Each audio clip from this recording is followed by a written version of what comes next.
So just to confirm that at this stage, £71 million raised on the night, and that number often rises in the following days. Yeah, well done to everyone who took part yesterday. Terrific effort. Good morning. It's Saturday morning. You're watching Breakfast. Now, Khalid Massoud, the man behind the Westminster attacks, was born in Kent and named Adrian Russell Elms. Well, police are now trying to find out what or who turned him into a killer. One thing we do know is that he was a convert to Islam in later life. Police say their working assumption is that he was inspired by international terrorism.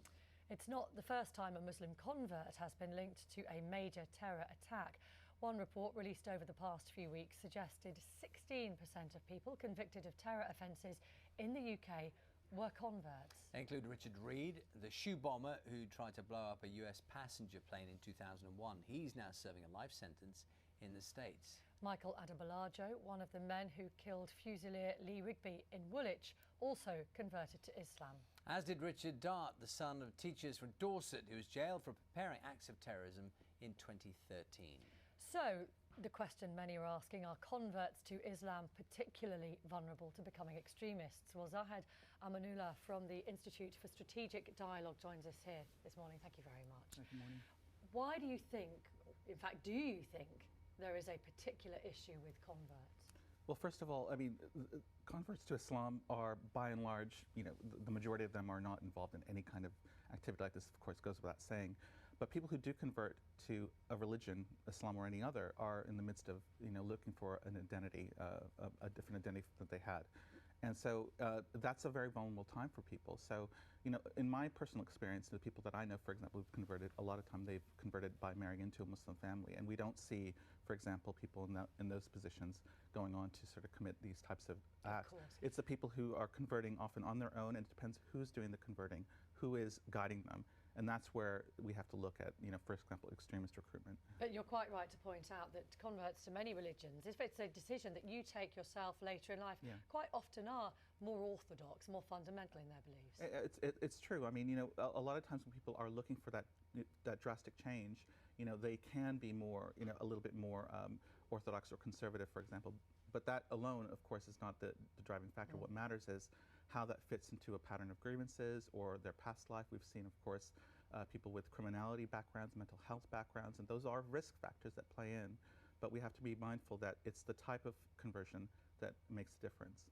Talk to us from what we know so far, and did a lot in the papers today, trying to piece together Khalid Massoud and just work out the various parts of his life, because on the face of it, it's quite confusing. We see these pictures, people talking about him when he was a child. Then in later life, we know he got in trouble with the law. What sort of picture is emerging for you? Well, obviously, we don't want to speculate too much. I mean, the key factor here is was he a lone actor or was he working with other people? Obviously, that remains to be seen. But in terms of the pattern of behavior that we've seen in his life, we've seen the troubled background, for example, and the prison time that he's served. All of these things show that there is a search for stability in his life, his married life, and so forth. These things do play a part. We know that the risk factors can include psychological problems as well, and so there is evidence here, which has been the case in other lone actor instances in Europe. And your organisation looks at indicators, signs, don't they, of possible indicators of communications. What would the investigators now be looking at in terms of what signs there may have been in the build-up? Well, as I mentioned before, the risk factors themselves aren't alone, aren't the only things we need to look at. What we do need to look at is what ideology was introduced to this person that caused him to turn those risk factors into an actual threat of violence and terrorism. And often that is extremist recruitment, which can happen online and offline. There's indications, for example, they may have met with other people before the incident. We would need to find out if those people were, influencing him to commit this act.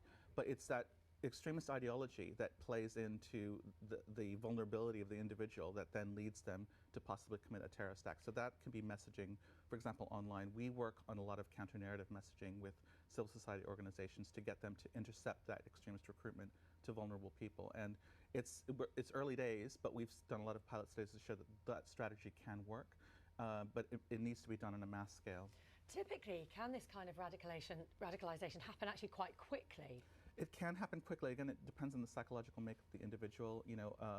What is driving them, the grievances driving them, but it's that recruitment that often makes the difference. And that's why it's important for intelligence services to find out if there's anyone who has influenced him, Masood, in the last few days. And indeed, whether he has a current network of people. Absolutely. Around him, yeah. That is really critical, because when we identify that, then we can identify the type of messaging, and first of all, from a logistic point of view, but also the messaging itself that convinced him that this is an act that he needed to take. So thank you very much for your time this My morning. pleasure. Zahed Amanullah, who's from the Institute for Strategic Dialogue. Good morning. It's 19 minutes past 7. You're watching Breakfast from BBC News. The main stories this morning.